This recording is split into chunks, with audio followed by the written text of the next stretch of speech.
Good morning 10th class. उस दिन हम लोगों ने पढ़ा था, आप लोग सब ने पढ़ा था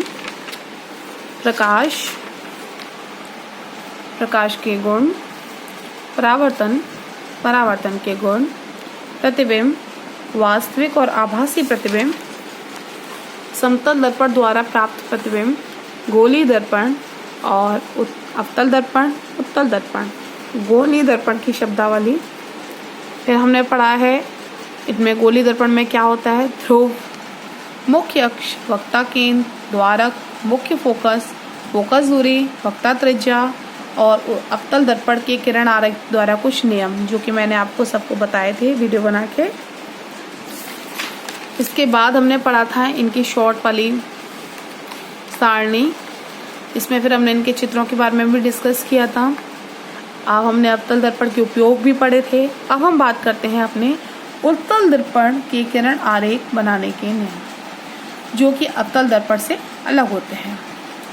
पहला, मुख्य अक्ष के समांतर किरण परावर्तन पश्चात दर्पण के मुख्य फोकस से अपसारित होती हुई प्रतीत होती है। तो हम पहले तो ये याद कर लें कि उत्तल दर्पण से कोई भी किरण हमें दिखती है तो अपसारित होती हुई प्रतीत होती है, मिलती हुई प्रतीत नहीं होती है। ठीक है, अब देखिए मुख्य अक्ष कहाँ है हमारा? ये रहा P। मुख्य अक्ष के समांतर ये P है, इसके ही समांतर देखिए ये किरण आ रही है। के पश्चात यह दर्पण के मुख्य फोकस पे अपसारित होती हुई, मतलब ये रिवर्स होके लौट गई है, रिफ्लेक्शन हो गया इसका, लेकिन ये यहाँ पे मिलती हुई प्रतीत हो रही है। मुख्य फोकस पे मिलती हुई प्रतीत हो रही है। सेकंड क्या है? मुख्य फोकस की ओर जाती किरण, मुख्य फोकस की ओर, ठीक है, ये देखिए ये किरण आ रही है, कहाँ जा रही है? मुख्य फोकस की ओर। मुख्य फोकस की ओर देखिए ये आ रही है, मुख्य फोकस की ओर जाती हुई किरण परावर्तन के पश्चात परावर्तन करके कहाँ लौट जाती है? मुख्य अक्ष के समांतर लौट जाती है। ये देखिए ये यहाँ आ रही है किरण, ऐसा लग रहा है, प्रतीत हो रही है F पर, लेकिन यहाँ कहाँ लौट के जा रही है? P के समांतर, मुख्य अक्ष के समांतर लौटती हुई जा रही है। फिर हम देखेंगे वक्ता केंद्र की ओर जाती किरण परावर्तन पश्चात उसी दिशा में वापस परिवर्तित होती है। P पर ये देखिए वापस जाती हुई उसी दिशा में परिवर्तित हो जाती है। P पर मुख्य अक्ष से तिर्यक आपतित किरण मुख्य अक्ष से तिर्यक ही परावर्तित हो जाती है। आपतित तथा परावर्तित किरण मुख्य अक्ष के समान कोण बनाती है। देखिए समान कोण बनाती है। उत्तल दर्पण द्वारा बने प्रतिबिंब की प्रकृति, स्थिति तथा अपेक्षित आकार।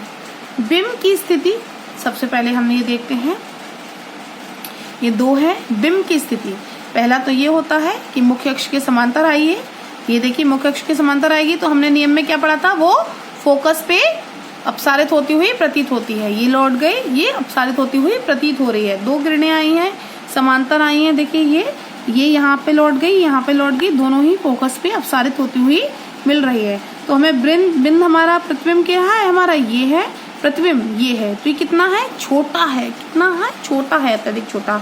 और कहाँ है? पर्दे के इधर है। तो कैसा है? आभासी है, सीधा है। तो अगर बिंब की स्थिति देखिए कहाँ है? अनंत पर है। हमें नहीं पता यहाँ किरणें कहाँ से आ रही है, तो बिंब की स्थिति अनंत पर है। फोकस पर दर्पण के पीछे फोकस पे मिल रहा है हमें प्रतिबिंब। प्रतिबिंब का आकार क्या है? अत्यधिक छोटा है, देखिए बहुत छोटा है ये। और प्रतिबिंब की प्रकृति कैसी? आभासी, सीधी। अनंत तथा ध्रुव P के F, देखिए अनंत से अब जब आ रही है, जो हमारे मुख्य फोकस है उसके समांतर ही आ रही है, देखिए फोकस पे मिलती हुई प्रतीत हो रही है।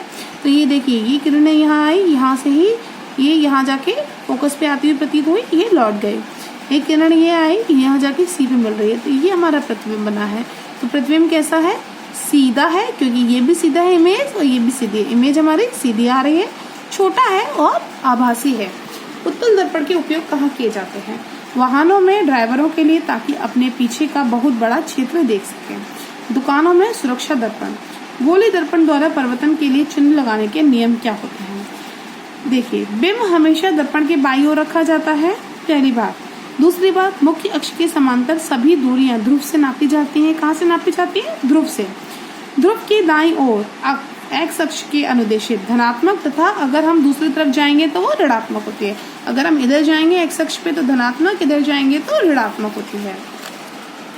मुख्य अक्ष के लंबवत ऊपर की दूरी धनात्मक और नीचे की दूरी, अगर हम ऊपर जाएंगे तो धनात्मक और नीचे आएंगे तो ऋणात्मक।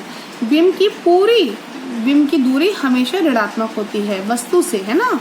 और अवतल दर्पण की फोकस दूरी हमेशा ऋणात्मक होती है, लेकिन उत्तल दर्पण की फोकस दूरी एफ जिसे कहते हैं धनात्मक होती है। दर्पण का ये सूत्र होता है बच्चों, आप ये याद कर लो, 1/v + 1/u = 1/f। अब v क्या है? प्रतिबिंब की दूरी है। u क्या है? बिंब की दूरी है। f क्या है? फोकस दूरी है। एक ऐसी तरीके से आवर्धन क्षमता होती है, इसे प्रतिबिंब की ऊंचाई तथा बिंब की ऊंचाई के अनुपात के रूप में व्यक्त किया जा सकता है। m क्या है? प्रतिबिंब की ऊंचाई, बिंब की ऊंचाई है। इसे हम m = hi/ho बोल सकते हैं, या हम इजी लैंग्वेज में -v/u बोल सकते हैं। ये कुछ पॉइंट्स हैं जो कि बहुत ही इंपॉर्टेंट होते हैं, तो आपको इनको भी याद रखना है। यदि m ऋणात्मक है तो प्रतिबिंब वास्तविक होता है, m धनात्मक है तो प्रतिबिंब आभासी होता है। समतल दर्पण का आवर्धन हमेशा +1 होता है। यदि m पॉजिटिव है तो m हमेशा << होगा, दर्पण उत्तल है। और अगर m पॉजिटिव है तो m हमेशा >1 है, तो दर्पण अवतल होगा। और m अगर नेगेटिव ही है और दर्पण अवतल है। ठीक है, अब देखिए प्रकाश का अपवर्तन होता है, ये हम आपको बाद में पढ़ाएंगे। और इससे रिलेटेड मैंने आपको एक लिंक भी भेजा है, अगर आपको ये समझ में नहीं आता है तो आप मुझे 2 बजे से पहले कभी भी कांटेक्ट कर सकते हैं।